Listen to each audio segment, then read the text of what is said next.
All right. Yeah.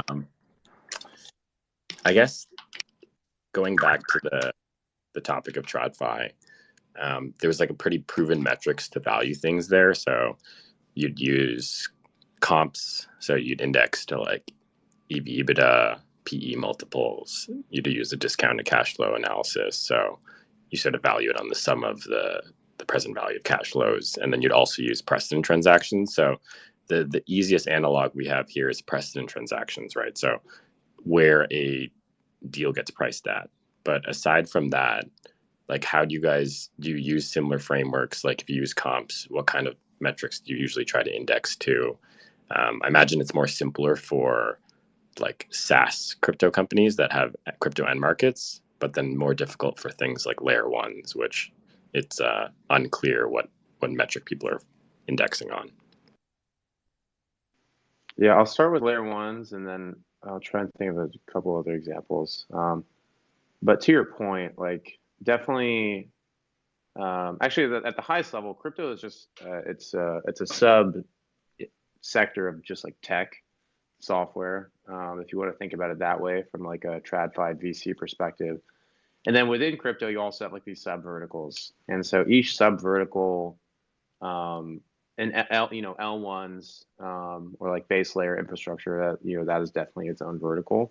Some of these can command different prices or premiums just because the base layer, for example, like would accrue the most value, in theory, like versus an individual DApp or something on top of it. So in the case of in L1, we've invested in one. Um, it's like you can sell a certain number of tokens. I'm going to make up a number, not that this is their number, but let's say you should really only sell 20% to outside investors. That's a rough, industry agreed upon number. Sometimes it's higher. And then roughly 20% to the team, and then let's say roughly 40% to staking emissions, and roughly 20% to foundation and other stuff. So you kind of like back into like, okay, how much money does the company need? Right? How many tokens can we sell? And you can start to triangulate a number that way, like towards later rounds, that it kind of becomes more about. Then you also use comps, right, and that feeds into it. So L1s, and just the point here is each vertical alone, might have its own nuances. Um, but for everything else, other than like the base layer infrastructure, I do think a lot about revenue. So DCF, to your point, or comps and like a revenue multiple, um, and like a game studio, right? Gaming is a good example because it's very interesting from like a value accrual perspective. The studio has very clear value accrual. They own the game, right? It's run on a centralized server, but the token runs on a decentralized blockchain. And so the game has to be fun. They need to have revenue streams outside of their native token, typically in a stable coin if it's a game studio. Um, so there's clear value accrual there. You can value that.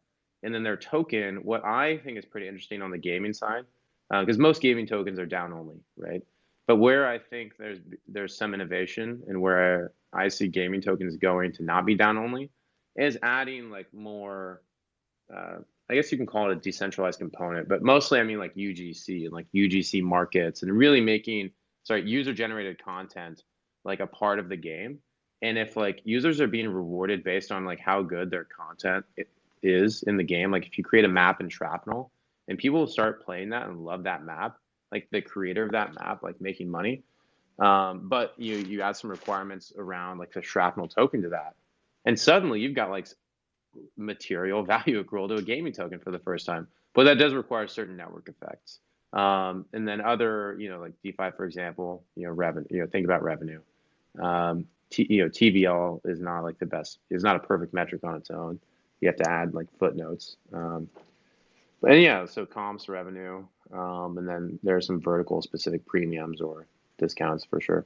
And I don't know if Bijan has other thoughts. Yeah. No, there's times we'll like take a look at TVL and sort of um, like back solve that into, what could be its revenue, and then ultimately like what multiple a protocol has. So like that's something that we've like asked protocols before, like different project founders, is like, what TVL do you think it could get? Like, in a year or so. And then from there, you can sort of back into the revenues that they generate from a particular like TVL, and get a good understanding of like what their value could be.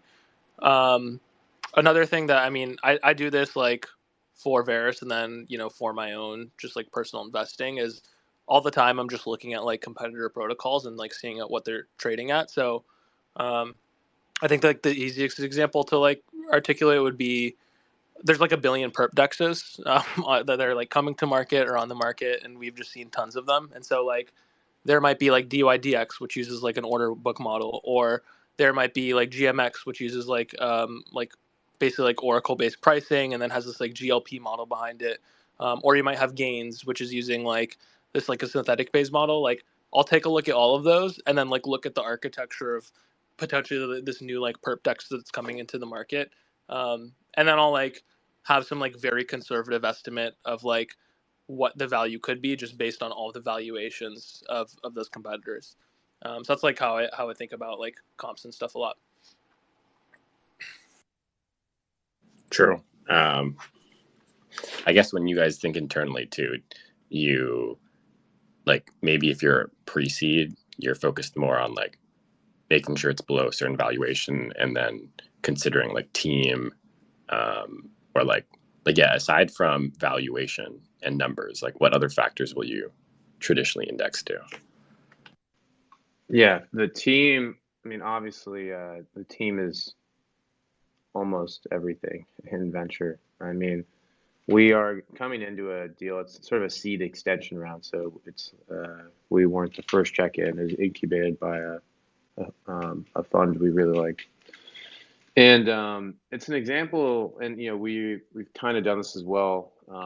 But if you find a good enough founder and he just has an idea, actually, yeah, I can think of an example. We're doing this as well. Um, if they have the skill set, they have an amazing idea, and they're just like an absolute killer. I say world conqueror a lot because I think that's even larger. Like if you just find like an absolute world conqueror, just give them money and like they'll just go win and you'll make money. Um, but those are very rare. I'm talking, those are like the all-star entrepreneurs that have experience or have the right background. Usually, in crypto, it's a younger industry. They might not have TradFi experience. They might not be former executives with successful exits, and you really have to take a view on the founding team. And we always ask them like, what are you going to do? We always ask about key man risk. What if this guy leaves? What if you leave? What if what if something tragic happens and like this guy leaves or something like that? So a lot about team, a lot of key man risk. And yeah, valuation for pre-seed, seed. I mean, pre-seed, it's typically under 10 million. I mean, I rarely find things that I like above 15 million for a pre-seed stuff. I mean, we're talking very, very early stage. Um, and then seed rounds, I mean, very, very rarely over 30 million. Very, very rare. That's still interesting. Um, so yeah, team is huge. Yeah. Another thing I might add is like less so less so like on terms of like valuation and revenues, but like we'll also look depending on the type of project, less so like DeFi. This is like it's not as important DeFi, but if it's like a gaming project or some sort of like user like consumer focused application, we'll like take a look at their KPIs, things like their monthly active users, their churn rate, that sort of thing. And then also like something that I appreciate a lot or like that I look for a lot is just the novelty of a project. It sounds like pretty obvious, but like in the space, there's like a lot of people like duplicating and like forking off code. And so like it doesn't really sometimes sometimes internally we'll just talk about like if a project excites us. Um, and yeah, because like in the space you just have people like forking code and stuff a lot. And so like if it's not doing something new or innovative that could like reach product market reach product market fit really fast, then it's something that we might not take a closer look at.